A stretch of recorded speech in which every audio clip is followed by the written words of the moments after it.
রাধে রাধে বন্ধুরা, জয় শ্রীকৃষ্ণ। বন্ধুরা, সমাজে একটি কথা আমরা প্রায়ই শুনে থাকি। যদি কোনো নারী স্বামীর জীবিত অবস্থায় মারা যায় অথবা স্বামীর সঙ্গে সতী হয়ে মৃত্যুবরণ করে, তবে সে নাকি সরাসরি স্বর্গলাভ করে। কিন্তু কখনো কি ভেবেছেন সেই নারীর কি হয় যে তার স্বামীকে হারিয়ে একা হয়ে যায়, যাকে সমাজ বিধবা বলে তিরস্কার করে? সে কি স্বর্গের অধিকারী নয়? তার কি কোনো পুণ্য নেই? তার জীবন কি সত্যিই অভিশপ্ত? নাকি গরুর পুরাণের অন্তরে লুকিয়ে আছে এমন এক গভীর সত্য, যা শুনলে আপনার হৃদয় কেঁপে উঠবে? আজ স্বয়ং ভগবান বিষ্ণু আমাদের সেই গোপন সত্য জানাবেন। বিধবা নারী কি স্বর্গলাভ করেন নাকি না, আর তার প্রতিটি অশ্রুর ফল কি? প্রাচীনকালের কথা, বৈকুণ্ঠলোক। চারিদিকে অপার সৌন্দর্য, অসীম শান্তি, দেবগন্ধর্বদের মধুর সঙ্গীতে মুখরিত পরিবেশ। সেখানে ভগবান বিষ্ণুর সামনে বসে আছেন গরুর দেব। কিন্তু আজ তার মনে একটি গভীর প্রশ্ন, তার চোখে কৌতূহল, মনে অস্থিরতা। গরুর দেব হাত জোড় করে বললেন, প্রভু, পৃথিবীতে একটি কথা বারবার শুনতে পাই, শুধুমাত্র সেই নারী স্বর্গলাভ করে যে সুহাগিনী থাকে। কিন্তু যে নারী তার স্বামীকে হারায়, যে একা হয়ে যায়, যাকে সমাজ বিধবা বলে তিরস্কার করে, তার কি হয়?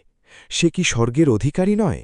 তার পুণ্য, তার তপস্যা, তার ধর্ম, তার চরিত্র সবই কি শুধু এই কারণে অর্থহীন হয়ে যায় যে তার স্বামী আগে শরীর ত্যাগ করেছেন? গরুর দেবের কণ্ঠে ছিল গভীর বেদনা। তিনি আবার বললেন, প্রভু, সমাজ বলে সিঁদুর মুছে গেল, চুড়ি ভেঙে গেল, শাড়ি বদলে গেল, অর্থাৎ জীবন শেষ। কিন্তু কি সত্যি একজন নারীর পবিত্রতা শুধু তার সুহাগেই সীমাবদ্ধ? তার ত্যাগ, তার ভালোবাসা, তার সততা, তার সেবা সব কি বৃথা হয়ে যায়? এই প্রশ্নে যেন বৈকুণ্ঠ লোক নিস্তব্ধ হয়ে গেল। দেবতাগণও অনুভব করলেন, এ শুধু একটি প্রশ্ন নয়, এটি অসংখ্য নারীর অন্তর্লুকানো যন্ত্রণা।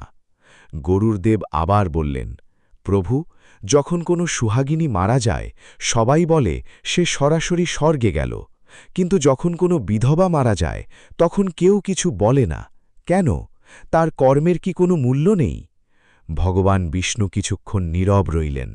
তার দিব্য দৃষ্টিতে যেন গভীর করুণা ঝলমল করছিল। তারপর তিনি মৃদু স্বরে বললেন, হে গরুর, তোমার প্রশ্ন অত্যন্ত গভীর, কিন্তু এর উত্তর খুবই সহজ। কারণ সত্য সব সময় সহজ, মানুষই তাকে জটিল করে তোলে। মানুষ বাইরের চিহ্ন দেখে বিচার করে, কে সুহাগিনী, কে বিধবা। কিন্তু ধর্ম কখনো বাহ্যিক রূপে নির্ধারিত হয় না। ধর্ম থাকে মানুষের হৃদয়ে, চিন্তায় এবং আচরণে। জেনে রাখো, না চুড়ি পড়লে পুণ্য হয়, না সিঁদুর পড়লে স্বর্গ মেলে। স্বর্গের পথ তৈরি হয় শুধুমাত্র কর্ম, আচার এবং নিষ্ঠার মাধ্যমে। গরুর দেব বিস্ময়ে তাকিয়ে রইলেন।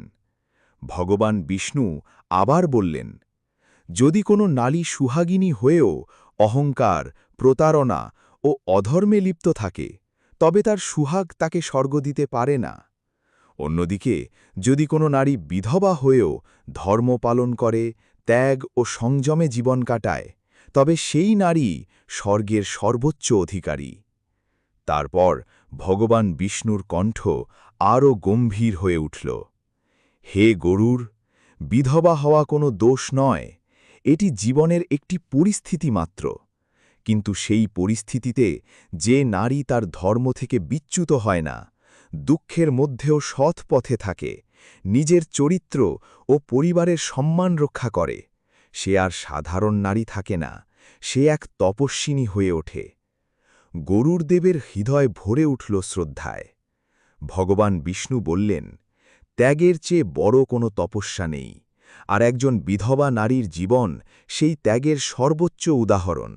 সে নিজের সুখ ত্যাগ করে, ইচ্ছা ত্যাগ করে, এমনকি নিজের হাসিও ত্যাগ করে, শুধুমাত্র ধর্ম রক্ষা করার জন্য।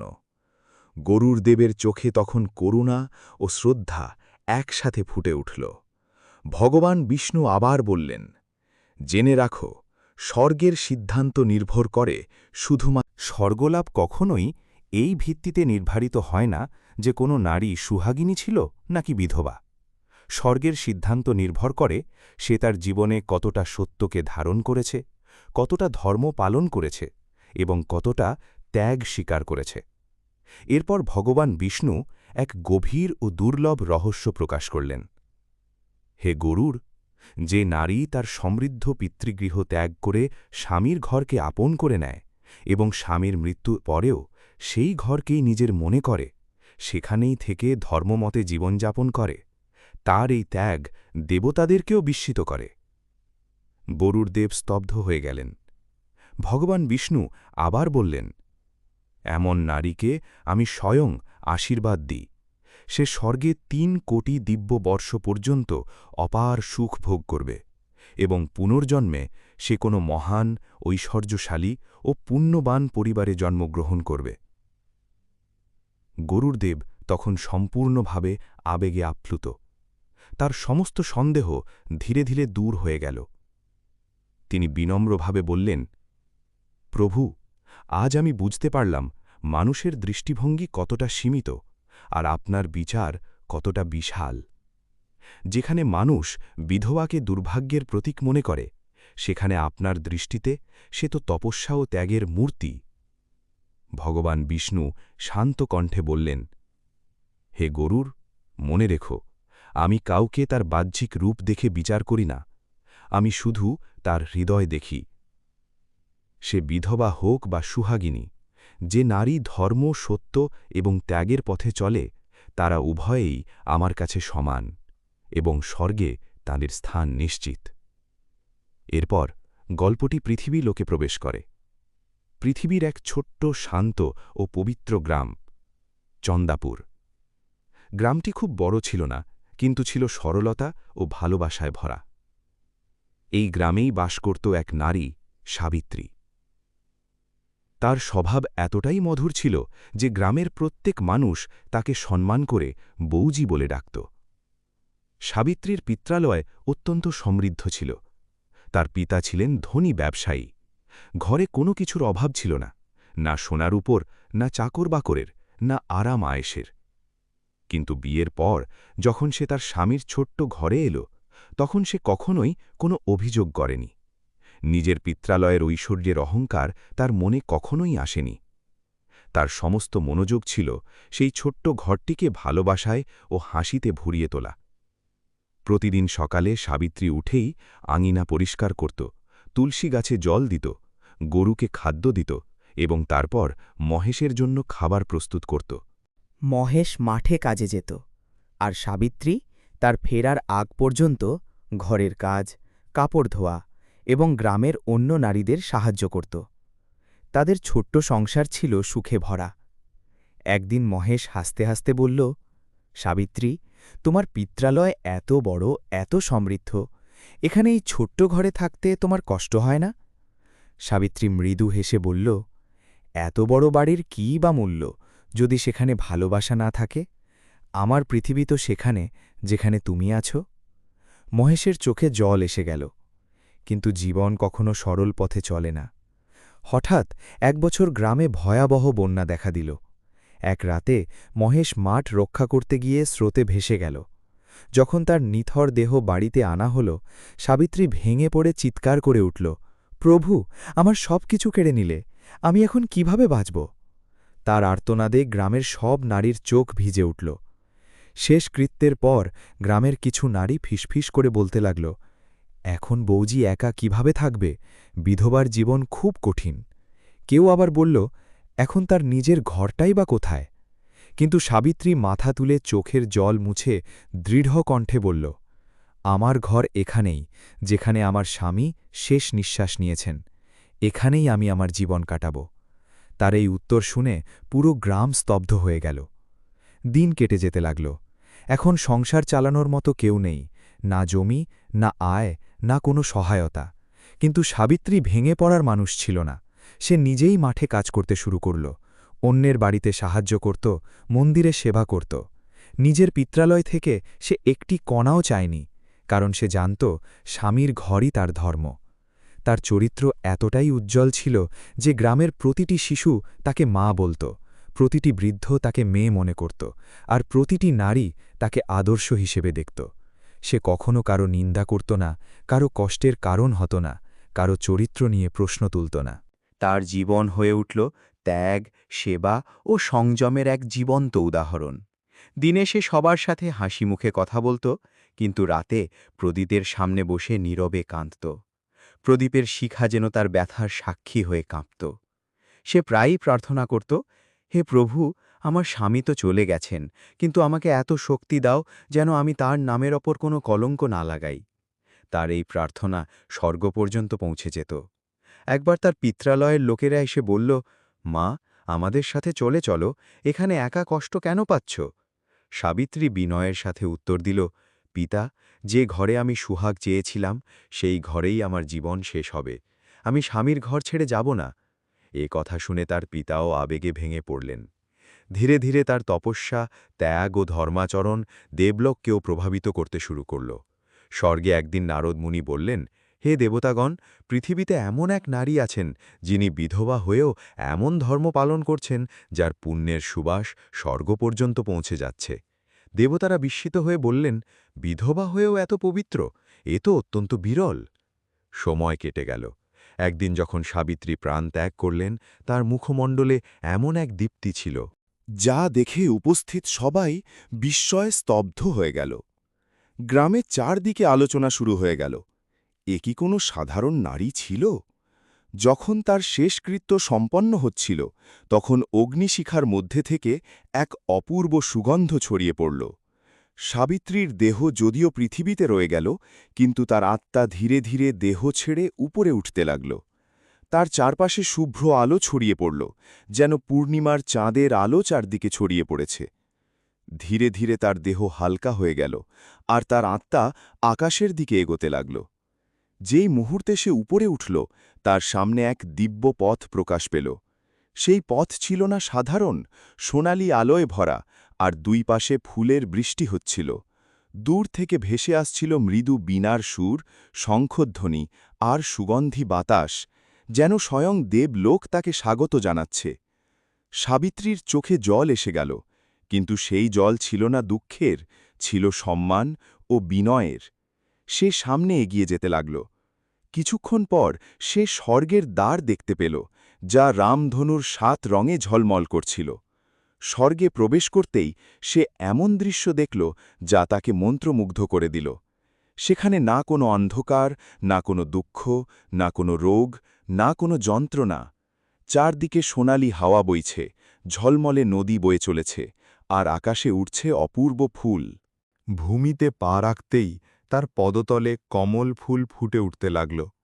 চারদিকে সুগন্ধে ভরে উঠল পরিবেশ। সাবিত্রী বিনয়ের সাথে বলল, আমি তো এক সাধারণ নারী, আমার জন্য এত সম্মান কেন? এক দেবাঙ্গনা মৃদু হেসে বলল, তপস্যার চেয়ে বড় কিছু নেই, আর আপনার তপস্যাকে দেবতারাও প্রণাম করেন। স্বর্গের অপর প্রান্তে তখন ধর্মরাজ যম প্রকাশ পেলেন।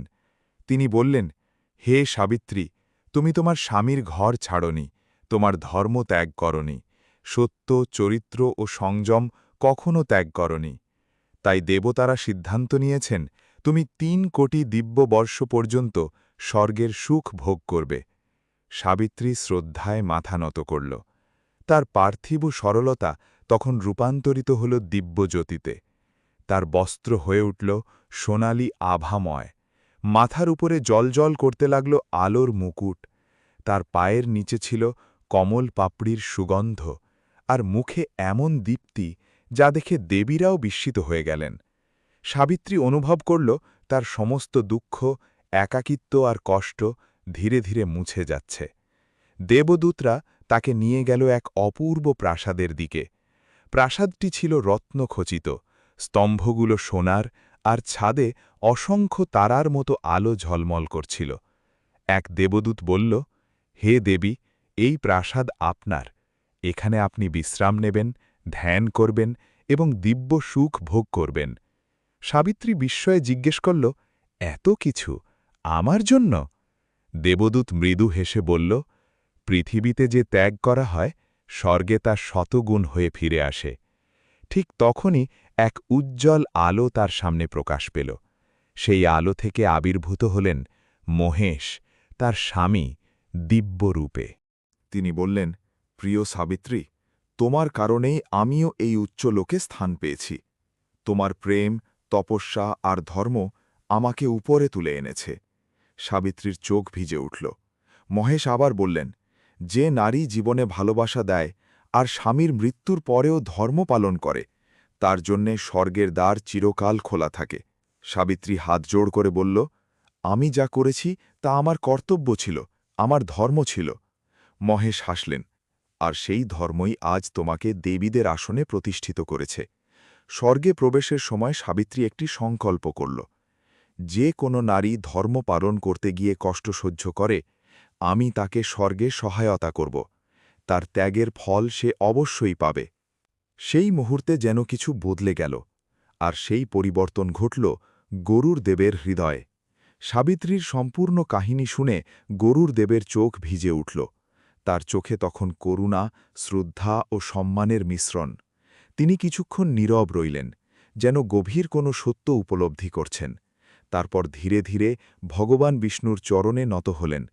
প্রভু, আজ আমার অজ্ঞতা দূর হল। আমি এতদিন সেই ভুলটাই দেখেছি যা সমাজ দেখে। বিধবাকে তুচ্ছ করা হয়, তাদের জীবন থেকে রং কেড়ে নেওয়া হয়, তাদের হাসি ছিনিয়ে নেওয়া হয়। এ কি সত্যিই ন্যায়সঙ্গত? তার কণ্ঠে ছিল শুধু প্রশ্ন নয়, ছিল অসংখ্য নারীর যন্ত্রণা। ভগবান বিষ্ণু গরুরকে উঠিয়ে বললেন, হে গরুর, পৃথিবী সব সময় সত্যকে দেখে না। মানুষ শুধু প্রথার পিছনে চলে, আর যখন প্রথা জ্ঞান থেকে দূরে সরে যায়, তখন তা অন্যায়ে পরিণত হয়। বিধবাকে অশুভ বলা ধর্ম নয়, এটি অজ্ঞতা। ধর্ম কখনো কাউকে কষ্ট দিতে শেখায় না। ধর্ম শেখায় করুণা, সম্মান এবং প্রতিটি আত্মার মর্যাদা। গরুর গভীর মনোযোগে শুনছিলেন। ভগবান বিষ্ণু আবার বললেন, একজন নারী যখন বিধবা হয়, তার জীবন তপস্যায় পরিণত হয়। আর যদি সে সেই কষ্টের মধ্যেও ধর্মের পথ না ছাড়ে, তাহলে সে সর্বোচ্চ লোকের অধিকারী হয়। গরুর দেব বললেন, প্রভু, এখন আমি বুঝতে পেরেছি, স্বর্গের পথ সুহাগে নয়, ধর্মে। আর বিধবা নারী যদি তার কর্তব্য পালন করে, তবে সে সর্বোচ্চ লোকের যোগ্য। ভগবান বিষ্ণু শেষবার বললেন, মনে রেখো, আমি কাউকে তার পোশাক, রূপ বা বৈবাহিক অবস্থান দিয়ে বিচার করি না। আমি বিচার করি তার কর্ম, তার হৃদয়, তার ত্যাগ। যে নারী দুঃখেও ধর্মের পথ ছাড়ে না, অপমানেও সংযম হারায় না, একাকিত্বেও সত্য ত্যাগ করে না, সে আমার কাছে সবচেয়ে প্রিয়, আর তার জন্যে স্বর্গের দ্বার সর্বদা উন্মুক্ত। এই কথা বলতেই বৈকুণ্ঠে এক দিব্য আলো ছড়িয়ে পড়ল। আকাশ থেকে ফুলের বৃষ্টি হতে লাগল। দেব গন্ধর্বরা মধুর সঙ্গীত বাজাতে লাগল। গরুর দেব মাথা নত করলেন। তার মনে আর কোনো প্রশ্ন রইল না, শুধু শান্তি, শুধু সত্য। হে মানব সমাজ, কখনো কোনো বিধবাকে তুচ্ছ ভাববেন না। তিনি দুঃখের প্রতীক নন, তিনি ত্যাগ, ধৈর্য ও তপস্যার প্রতিমা। যদি তিনি ধর্মের পথে চলেন, তাহলে তার স্থান স্বর্গে নিশ্চিত, আর তার প্রতিটি ত্যাগ তাকে দেবত্বের আরও কাছে নিয়ে যায়। বন্ধুরা, গল্পটি ভালো লেগে থাকলে অবশ্যই ভিডিওটি লাইক করুন, চ্যানেলটি সাবস্ক্রাইব করুন এবং কমেন্টে লিখুন, জয় শ্রীকৃষ্ণ।